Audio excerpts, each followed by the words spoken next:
What is up, guys, and welcome to another Battlefield 3 commentary. And today I just wanted to talk about your gunplay and knowing how to use your gun and how to use it effectively. I know I'm kind of moving in here fast, but I have a lot to talk about.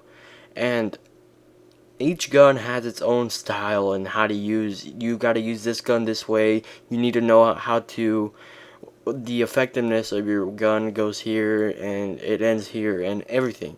There are so many variables in Battlefield that you don't even think about the gunplay and how much it affects how you play. And this goes with any other game, Modern Warfare 3, Homefront, Crisis. What other FPSs are there? I don't know. Counter-Strike. All of those. Your gunplay is the core of the game, or else it wouldn't be a FPS. And knowing how to control it will make you an incredibly much better player than if you didn't know how to use it. You need to know, well, I'm talking particularly in Battlefield, and since that is the game that I play and the crowd that I'm trying to get this out to. So, with this happening, you want to control your rate of fire. The rate of fire is probably one of the most important things, because you don't know how to fire sometimes. Like at long ranges, you might want to fire slowly, fire in bursts, in 3 to 2 round bursts, or switch to the semi-automatic mode that most weapons offer in Battlefield. And knowing when to switch on this mode is very important, because even I myself don't use it sometimes, because it's in the heat of a battle, because you don't think about it. You think you're gonna lose each battle when you switch on that semi-automatic, because you don't know what's gonna happen. He might run at you, and you might still have that semi-automatic mode on. You might end up losing that gunfight. But it's sometimes important to know when to use it.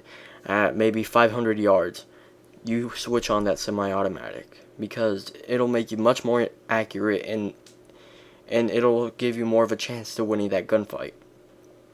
But this also comes into the play of the suppression effect, because the suppression effect, when you get suppressed, you get your spread and your accuracy goes way down. Your spread goes way up, of course, because your bullets are just going all over the place, and it's not going where you're shooting, right? You have to calculate where that general area where to shoot, and as you fire, your enemy becomes more suppressed, and he won't be able to see you, and his shots will become more inaccurate. So when you're in a CQB kind of engagement, like 10-15 feet, just keep firing, because you'll eventually not be able to see each other, and they'll stop shooting. And that's when you want to strike, right? You just go, I don't know, you just duck behind cover and you take him out. So that's probably the two main things of gunplay: your rate of fire and the suppression effect. And knowing the range of the weapon that you're using, right? Like, I'm using a G36C. I'm not going to be using this at 200 yards at an effective kind of rate. I won't be able to take them out at 200 yards, and that's where the majority of my kills will be. No, that's unrealistic in Battlefield, in the way the guns are set up. And each gun has its own recoil. Controlling recoil is also another big thing, because, as I said, firing in bursts also controls the recoil. The recoil of that weapon is controlled through bursts and how you fire it. The rate of fire again comes up, and the suppression effect also comes up with that.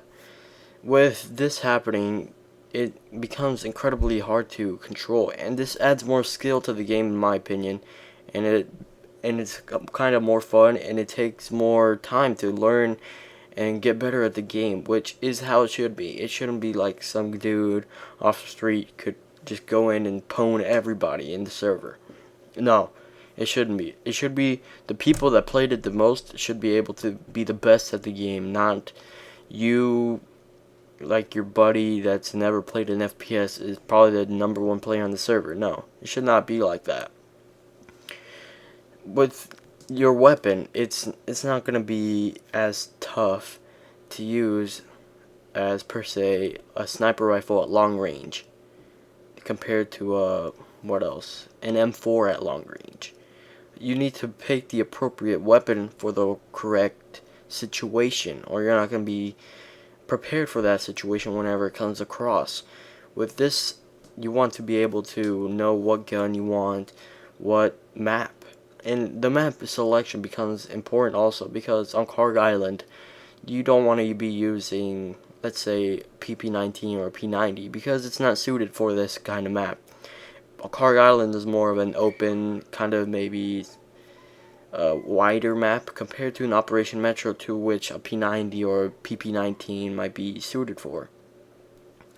So there's the close quarters, the long range, the medium range, all of those. They're suited for its own kind of map, kind of design, and that's why there's so much diversity in the battlefield. You can use this gun on this map and it'll do fine. You can use this gun on this other map and it won't do as good. And you can use this gun on this other map and you would do abysmal. So that's kind of my take on all these weapons, and of course it becomes harder to balance as they add more weapons. Like in this close quarters DLC, it's gonna be harder to balance with all the weapons, with the ACR coming and the TARD 21 coming and all of those. Each weapon, of course, has its own characteristic. Like the M416 has kind of a upwards recoil, while the M16 has an upwards to the right recoil. And the FAMAS has more of a side-to-side recoil, which is much harder to control than an up and down, because you can just attach a foregrip to up and down recoil, and you'll be able to control it much better. With a FAMAS, you want to be using a bipod maybe, because the foregrip won't do you as well, because the FAMAS has very little vertical recoil. The FAMAS is one of the more, I guess, aggressive vertical or horizontal recoil. Sorry. So each weapon has its own characteristics.